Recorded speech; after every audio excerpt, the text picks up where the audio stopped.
बिस्मिल्लाहिर्रहमानिर्रहीम। वज़ीर और 3 सवाल। बादशाह का मूड अच्छा था। वो नौजवान वज़ीर की तरफ मुड़ा और मुस्कुरा कर पूछा, तुम्हारी ज़िंदगी की सबसे बड़ी ख्वाहिश क्या है? वज़ीर शर्मा गया, उसने मुंह नीचे कर लिया। बादशाह ने कहका लगाया और बोला, तुम घबराओ मत, बस अपनी ज़िंदगी की सबसे बड़ी ख्वाहिश बताओ। वज़ीर घुटनों के बल झुका और आजिज़ी से बोला, हजूर, आप दुनिया की खूबसूरत तरीन सल्तनत के मालिक हैं। मैं जब भी ये सल्तनत देखता हूँ तो मेरे दिल में ख्वाहिश पैदा होती है, अगर इसका 10वां हिस्सा मेरा होता तो मैं दुनिया का खुशनसीब तरीन शख्स होता।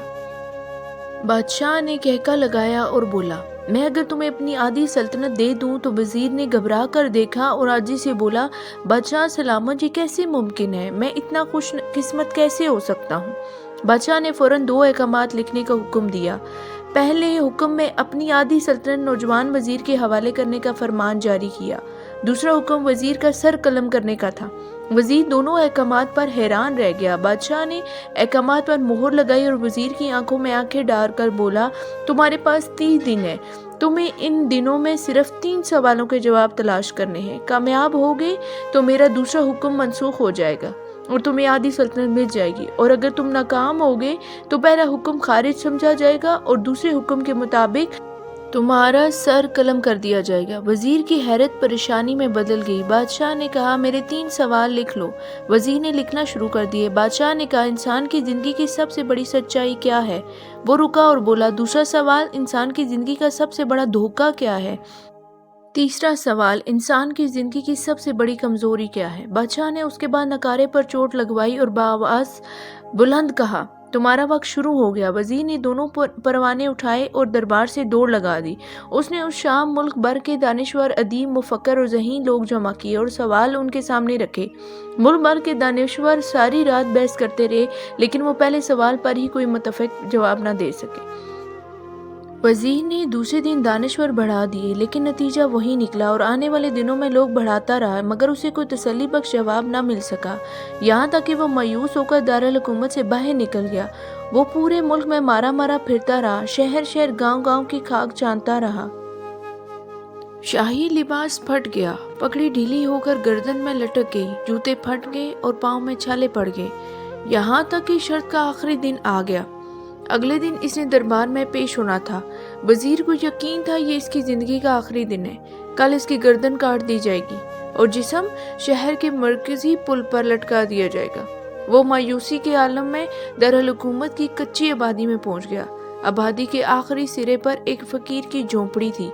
वो गिरता पड़ता इस कुटिया तक पहुंचा।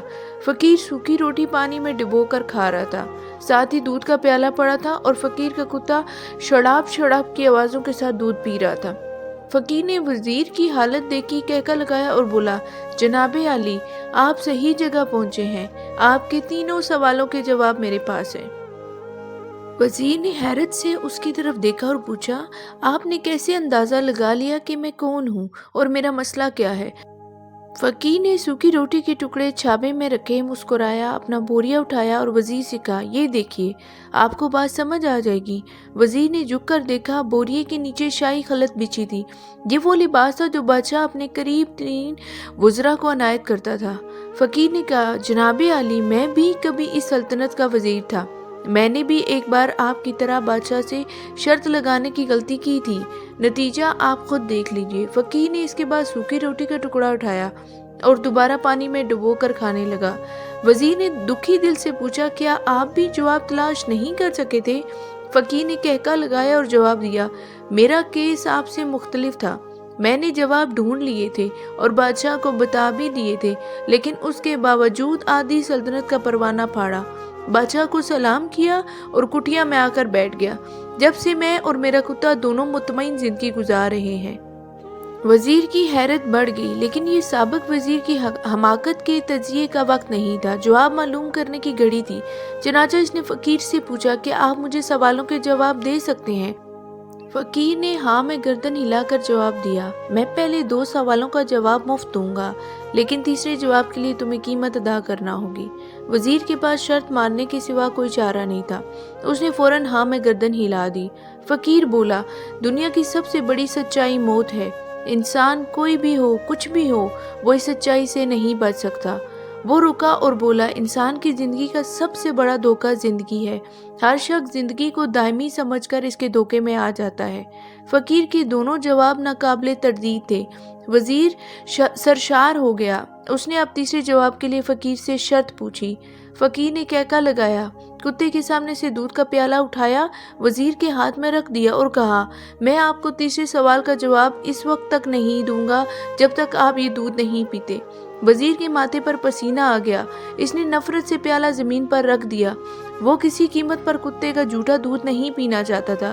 फकीर ने कंधे झुकाए और कहा, तुम्हारे पास अब दो रास्ते हैं। तुम इनकार कर दो और शाही जलाल तुम्हारा सर उतार देगा, फिर तुम ये दूध पी लो और तुम्हारी जान भी बच जाएगी और तुम आधी सल्तनत के मालिक भी बन जाओगे। फैसला बरहल तुम्हें करना है। वजीर मखमसे में फंस गया। एक तरफ जिंदगी और आधी सल्तनत थी और दूसरी तरफ कुत्ते का झूठा दूध था। वो सोचता रहा यहाँ तक कि जान और माल जीत गया। वजीर ने प्याला उठाया और एक ही सांस में दूध पी गया। फकीर ने कहका लगाया और बोला, मेरे बच्चे, इंसान की सबसे बड़ी कमजोरी गर्ज होती है जो कुत्ते का झूठा दूध तक पीने पर मजबूर कर देती है, और वो ये सच है जिसने मुझे सल्तनत का परवाना फाड़ कर इस कुटिया में बैठने पर मजबूर कर दिया। मैं जान गया था, मैं जूं जिंदगी के धोखे में आऊंगा, मैं मौत की सच्चाई को फरामोश करता जाऊंगा, और मैं मौत को जितना फरामोश करता रहूंगा, मैं इतना ही गर्ज की दलदल में दसता जाऊंगा, और मुझे रोज इस दलदल में सांस लेने के लिए गर्ज का गलीज दूध पीना पड़ेगा। लिहाजा मेरा मशवरा है, जिंदगी की इन तीनों हकीकतों को जान लो, तुम्हारी जिंदगी अच्छी गुजरेगी। वजीर खुजलत, शर्मिंदगी और खुद तरसी का तोहफा लेकर फकीर की कुटिया से निकला और महल की तरफ चल पड़ा। वो जूं महल के करीब पहुंच रहा था, उसके एहसास शर्मिंदगी में इजाफा हो रहा था। उसके अंदर जिल्लत का एहसास बढ़ रहा था। वो इस एहसास के साथ महल के दरवाजे पर पहुंचा। उसके सीने में खौफनाक ठेस उठी। वो घोड़े से गिरा, लंबी हिचकी ली और उसकी रूह इस दुनिया से परवाज कर गई। प्यारे दोस्तों, हमें भी इन तीनों हकीकतों को समझना चाहिए और अपने अल्लाह के दिए हुए पर सब्र और शुक्र से गुजारा करना चाहिए। अगर आपको ये कहानी अच्छी लगी तो प्लीज़ आप इसको लाइक, शेयर और सब्सक्राइब ज़रूर करें। शुक्रिया।